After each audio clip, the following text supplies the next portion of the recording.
A knife blade will not slide between them. Neither will a sheet of paper, and neither will your finger, no matter how hard you press. On a hill above the city of Cusco, more than 3,000 meters up in the Peruvian Andes, there is a wall made of stones that weigh more than a loaded shipping truck. Some of them top 200 tons. They have no mortar, no cement, no filler of any kind holding them together, and they have survived 500 years of earthquakes in one of the most seismically violent regions on Earth without shifting a single centimeter. Meanwhile, the Spanish colonial buildings placed directly on top of that same wall have cracked, sunk, and partially collapsed. For decades, that contrast has been used to sell a very seductive idea that the Inca could not possibly have built this, that only some vanished supercivilization, or something even stranger, could have pulled it off. That idea has been repeated in documentaries, in viral videos, and in 1,000 comment sections. It is dramatic, it is exciting, and it is also, when you actually look at the archaeology, the real lie. The true story is stranger and more impressive than the myth, because it does not require erasing the people who actually did the work.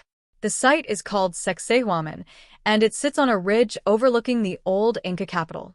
Between roughly 1400 and the arrival of the conquistadors in 1532, the Inca built the largest empire the Americas had ever seen, a state that stretched nearly 4,000 kilometers along the spine of the Andes, connected by a road network so efficient that runners could relay messages hundreds of miles in days.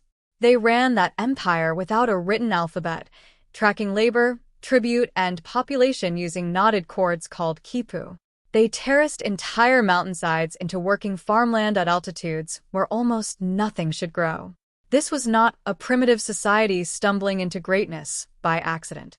It was one of the most organized, disciplined, and administratively sophisticated civilizations in human history, and that organization is the actual key to understanding Sacsayhuaman, not a distraction from it. Here is where the popular mystery version of the story usually starts to go wrong. The claim spreads online that Inca tools were far too soft to shape the stone, that bronze chisels rated around 3.5 on the Mohs hardness scale could never cut andesite or diorite rated at 6 or 7, and that this proves some kind of impossible technology gap. It sounds like a devastating point. It is also based on a basic misunderstanding of how the stone was actually worked. The Inca did not carve these blocks the way a sculptor carves marble, slicing through it with a blade.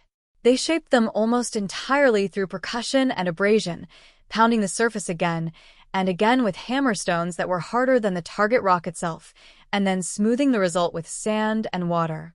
You do not need a tool harder than diorite to shape diorite when your actual tool is another piece of stone, even harder than diorite, wielded by hand, thousands upon thousands of times. River cobbles of hard igneous rock, sometimes hematite hammerstones, are exactly the tools archaeologists have recovered at Inca quarry sites, and they are exactly the right hardness for the job. This is not a theory sitting untested in a book somewhere. Researchers have physically gone out, gathered the same kinds of stones the Inca had access to, and tried to reproduce the masonry using nothing but period-appropriate methods. The architectural historian Jean-Pierre Pratzin spent years doing precisely this at Inca quarries in the Cusco region, pounding blocks with hammerstones of the same type found scattered across the ancient work sites.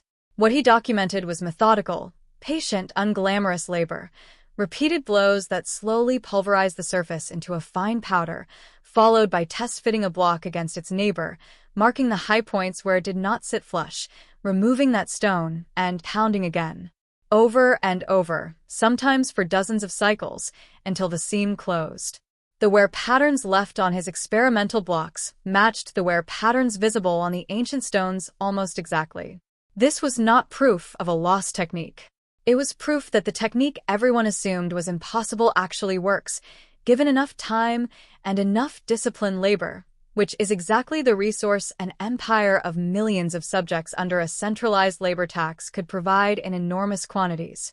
That brings us to the labor question, which is where a lot of the online mystery content quietly slides from real archaeology into invented numbers. Videos will tell you a single block took 1,500 hours to shape, then multiply that by the hundreds of blocks in a wall to produce a headline figure so large it sounds like proof of impossibility. Those specific hour counts are not measurements pulled from Protson's fieldwork or from any peer-reviewed excavation report. They are estimates invented for dramatic effect, and once you actually understand the Inca labor system, the scale stops looking impossible and starts looking exactly like what the empire was built to do. The Inca ran their construction projects on a rotational labor obligation called MITA, where communities across the empire owed the state a set amount of work each year as a form of tax. Instead of a small crew laboring alone on one block for a year, Sacsayhuaman was very likely built by rotating waves of thousands of workers pulled from across the empire, each group contributing weeks or months before being replaced by the next. Spanish chroniclers who interviewed surviving Inca administrators recorded workforce estimates in the tens of thousands of laborers cycling through construction projects like this one over a period of decades.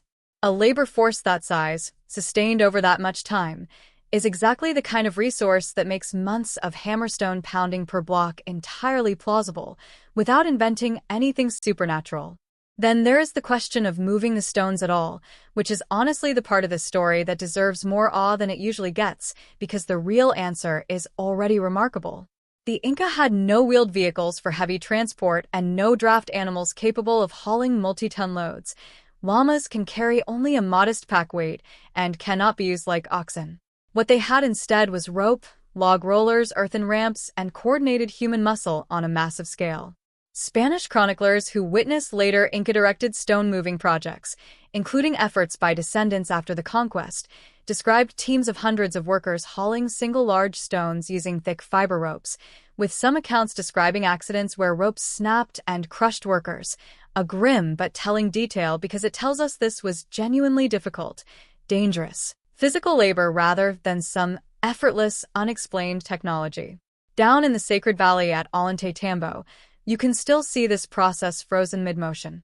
The site's largest blocks, some around 40 to 50 tons of pink rhyolite, were quarried from a mountainside called Cachacata roughly 6 kilometers away, on the opposite side of the valley.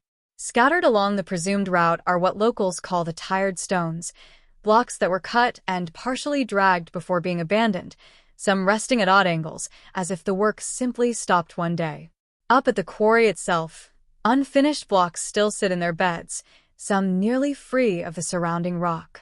This is not evidence of some other civilization's leftover machinery. It is a construction project caught in the act, showing every stage of a very human, very laborious process. So why does the wall still look so shockingly precise up close, with a dozen or more angled faces on a single block, each one fitting its neighbors without a visible gap? Part of the answer is aesthetic and structural intention rather than mystery. Building with irregular, interlocking polygonal shapes rather than uniform rectangular blocks actually makes a wall more resistant to earthquakes, because the joints distribute seismic stress across many contact points instead of concentrating it along straight mortar lines the way a rectangular brick wall does. Engineers who have studied the site's survival through repeated major earthquakes point to this interlocking geometry as a functional design choice, not just decoration. The Inca were building for a landscape they knew shook violently and often, and they built a wall shape that could flex and resettle rather than crack straight through. That is not evidence of borrowed alien engineering. It is evidence that the people living on some of the most seismically active ground on the planet had, over generations, figured out an extremely smart structural solution to their own specific problem and refined it through trial, failure, and observation the same way engineers refine anything. None of this means every question about Sacsayhuaman is closed. Serious archaeologists still debate exactly how quickly individual blocks were shaped, how quarrying crews coordinated with transport crews, and how much of the site's layout carries astronomical or ceremonial significance tied to solstice alignments, which does appear in the surviving Inca record and in comparable sites like the Coricancha in Cusco. LiDAR surveys flown over the region in recent years have revealed additional buried walls and terracing invisible from ground level, and that kind of ongoing discovery is genuinely exciting because it means our picture of Inca engineering is still being filled in, not because it proves some hidden non-human origin. The honest, evidence-based position is that Sacsayhuaman represents an extraordinary achievement by a real, well-documented human civilization working within real physical constraints, using stone tools, human labor, rope, ramps, and an empire-wide organizational system capable of mobilizing enormous workforces. That is not a smaller story than the one about a lost supercivilization or ancient visitors.